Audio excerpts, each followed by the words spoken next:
দাঁড়িয়ে আছি সুন্দরবনে। সেই সুন্দরবনের রয়্যাল বেঙ্গল টাইগার থাকেন, কিন্তু এক কথা যায়, জলে কুমুর ডাঙায় বাঘ। কাল এখানকার স্থানীয় একজন, তারা গিয়েছিল গভীর জঙ্গলে মাছ, কাঁকড়া ও মধু সংগ্রহ করতে, কিন্তু কাল কাঁকড়া ধরতে গিয়ে বাঘের আক্রান্ত হন তিনি।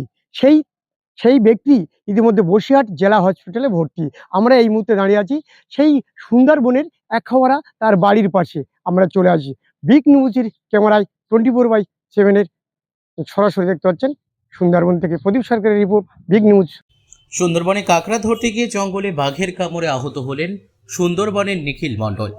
সুন্দরবন জঙ্গলে কাঁকড়া ধরতে গিয়ে ছিলেন তিনজন: নিখিল মণ্ডল, অরুণ গায়েন, গোবিন্দ মণ্ডল। ইংরেজির 21/3/2026 কাঁকড়া ধরছিলেন। হঠাৎ জঙ্গল থেকে একটি বাঘ নিখিল মণ্ডলের ঘাড়ের ওপর লাফিয়ে ওঠে, থাবা মেরে ফিরে দেয়। সাথে সাথেই গোবিন্দ মণ্ডল ও অরুণ গায়েন লাঠিচার্জ করে বাঘের ওপর লাফিয়ে বাঘ নিখিলকে ছেড়ে দিয়ে জঙ্গলের উপর লাফিয়ে চলে যায়। সেই সময় ওরা দুজন নিখিলকে নৌকায় তোলেন রক্ত ঝরা অবস্থায়। বাঘ লাফাতে লাগলো, ওরা নৌকা ছেড়ে চলে আসে। ফরেস্ট অফিসার সংবাদ পেয়ে স্পিড বোট করে কালীতলা বাজারে নিয়ে আসে। গরিব মৎস্যজীবী অভাবের তাড়নায় জঙ্গলে কাঁকড়া ধরতে গিয়েছিলেন। বর্তমান চিকিৎসাধীন অবস্থায় বসিরহাট জেলা হসপিটাল থেকে তাকে রেফার করা হয়েছে আরজি করে। সেই পরিবারের পাশে এসে দাঁড়ালেন কালীতলা গ্রাম পঞ্চায়েতের প্রধান শ্যামল মণ্ডল। তিনি বলেন, ঘটনাটি ঘটেছে আমি জানি, আমি এই নিখিল মণ্ডলকে বসিরহাট জেলা হসপিটালে ভর্তি ছিল, কিন্তু আজ তাকে রেফার করা হয়। আর কি করে? কারণ প্রত্যন্ত সুন্দরবন এলাকায় মাছ কাঁকড়া ধরেই জীবিকার নির্ভর করে এই পঞ্চায়েতের একাধিক সাধারণ মানুষটা। আমরা পঞ্চায়েতগতভাবে তার পাশে আছি, এমনটাই বললেন তিনি। বসিরহাট থেকে প্রদীপ সরকারের রিপোর্ট, বিগ নিউজ বাংলা। আমরা তো আতঙ্কে আছি, আমরা ভীষণভাবে আতঙ্কে আছি।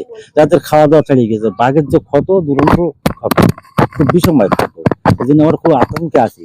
কিন্তু আমরা যে এই জঙ্গলের যে কাজটা, জমি জায়গা কিছু নেই, দেশের গ্রামে খুব খাটাখাটনি বেশাটা নেই, আর সবচেয়ে ওর একটা মেরুদণ্ডে হাড়ের যন্ত্রণা আছে, কেন গ্রামের কাজ করতে পারে না, তাই জঙ্গলে কাঁকড়া মাছ ধরে কোনো রকমের সংসারটা নির্বাহ করে।